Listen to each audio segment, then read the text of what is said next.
अध्याय 9. ब्रह्मदेवांनी केलेली भगवंतांची स्तुती. ब्रह्मदेव म्हणाले, प्रभो, आज पुष्कळ काळानंतर मी आपल्याला जाणू शकलो. पहा ना, केवढी दुर्भाग्याची गोष्ट आहे ही.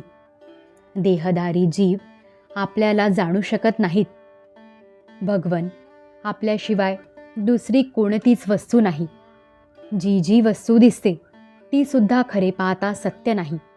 कारण मायेच्या गुणात विषमता उत्पन्न झाल्यामुळेच आपणच अनेक रूपात प्रतीत होत आहात. देवाधिदेवा, आपण आपल्याच चित्शक्तीने प्रकाशित असल्या कारणाने आपल्यापासून अज्ञान नेहमीच दूर राहते. ज्यांच्या नाभी कमलापासून मी प्रगट झालो ते आपले रूप शेकडो अवतारांचे मूळ कारण आहे. सत्पुरुषांवर कृपा करण्यासाठीच आपण हे पहिल्या प्रथम प्रगट केले आहे. परमात्मन, आपले जे आनंदरूप, भेदरहित व अखंड तेजोमय स्वरूप आहे ते मी या रूपाहून वेगळे समजत नाही. आपण विश्वाची रचना करणारे असूनही विश्वातीत व अद्वितीय आहात. भूतमात्र आणि इंद्रिये यांचे कारणही आपणच आहात. मी आपल्याला शरण आलो आहे. हे विश्वकल्याणमय देवा, मी आपला उपासक आहे. माझ्या हितासाठीच आपण मला ध्यानात आपले हे रूप दाखविले. जो जीव पापात्मा विषयासक्त आहे तोच याचा अनादर करतो. मी आपल्या या रूपाला वारंवार नमस्कार करतो. स्वामी, जे लोक वेदरूप वायूने आणलेल्या आपल्या चरणरूपी कमलकोशातील सुगंध आपल्या कानांनी ग्रहण करतात, त्या आपल्या भक्तजनांच्या हृदय कमलातून कधीच आपण बाहेर पडत नाही. कारण त्यांनी पराभक्तिरूप दोरीने आपल्या चरणकमळांना बांधले आहे.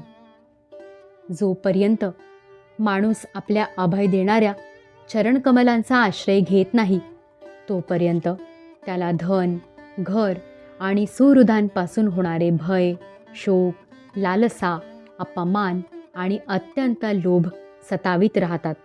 शिवाय तोपर्यंतच त्याच्यामध्ये जो दुःखाचे एकमात्र कारण आहे तो मी, माझे असा दुराग्रह राहतो. सर्व प्रकारच्या अमंगल गोष्टी नष्ट करणारे आपले श्रवण कीर्तनादी प्रसंग यांच्यापासून इंद्रियांना दूर ठेवून किंचित विषय सुखासाठी दीन आणि लोभाने मनोमन लाचार होऊन नेहमी दुष्कर्मात गढून जातात. अशा बिचाऱ्या लोकांची बुद्धी दैवाने हिरावून घेतलेली असते. हे अच्युता, हे उरुक्रमा, या प्रजेला तहान, भूक, वात, पित्त, कफ, सर्दी, उष्णता, हवा आणि पाऊस अशा परस्पर भिन्न तसेच कामाग्नी आणि सहन न होण्यासारख्या क्रोधामुळे जे कष्ट सोसावे लागतात ते पाहून माझे मन फारच खिन्न होते. स्वामी, जोपर्यंत मनुष्य इंद्रिय आणि विषयरूपी मायेच्या प्रभावाने स्वतःला तुमच्यापासून वेगळा समजतो तोपर्यंत त्याची या संसार चक्रातून सुटका होत नाही. हा संसार जरी खोटा आहे तथापि कर्म फलभोग याद्वाराच भोगावे लागत असल्याने ते त्याला अनेक दुःखात लोटतात.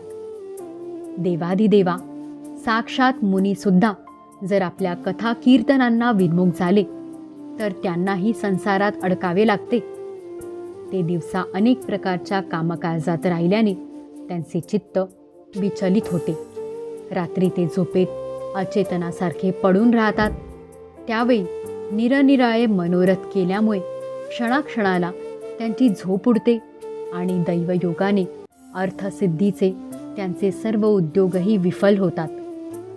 नाथ, केवळ आपले गुणगान ऐकल्यानेच आपला मार्ग कळतो. आपण निश्चितच माणसाने केलेल्या भक्तियोगाने शुद्ध झालेल्या हृदय कमलात निवास करता.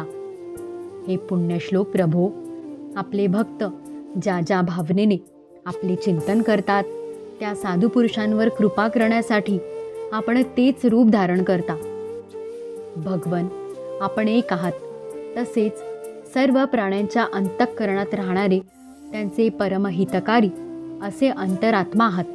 म्हणून जरी देवतांनी आपल्या हृदयात निरनिराळ्या प्रकारच्या कामना ठेवून हर तऱ्हेच्या भरपूर सामग्रींनी आपले पूजन केले, तरीसुद्धा आपण तितके प्रसन्न होत नाही जितके सर्व प्राण्यांवर दया केल्याने प्रसन्न होतात. परंतु ही सर्व भूतदया अभक्त पुरुषांना दुर्लभ आहे. जे कर्म आपल्याला अर्पण केले जाते त्याचा कधीही नाश न होता ते अक्षय राहते. म्हणून दान, खडतर तप, व्रते, यज्ञ इत्यादी कर्मे यांच्याद्वारा आपली आराधना करणे हेच मनुष्याचे सर्वात मोठे कर्मफळ आहे. आपण नेहमी आपल्या स्वरूपाच्या प्रकाशानेच प्राण्यांचा भेद भ्रमरूप अंधकार नाहीसा करता. आपण ज्ञानाचे अधिष्ठान साक्षात परमपुरुष आहात. मी आपल्याला नमस्कार करतो. संसाराची उत्पत्ती, स्थिती आणि संहार यांच्या निमित्ताने जी मायेची लीला होते तो सर्व आपला खेळ आहे. अशा परमेश्वरास मी वारंवार नमस्कार करतो. जे लोक प्राणत्याग करताना आपले अवतार, गुण आणि कर्मांना सूचित करणारी नावे पराधीन स्थितीतही घेतात, ते अनेक जन्मांच्या पापांतून तत्काळ मुक्त होऊन माया आवरणरहित असलेल्या ब्रह्मपदाला प्राप्त करतात. त्या अजन्मा अशा आपल्याला मी शरण आलो आहे. भगवन, या विश्ववृक्षाच्या रूपात आपणच विराजमान आहात.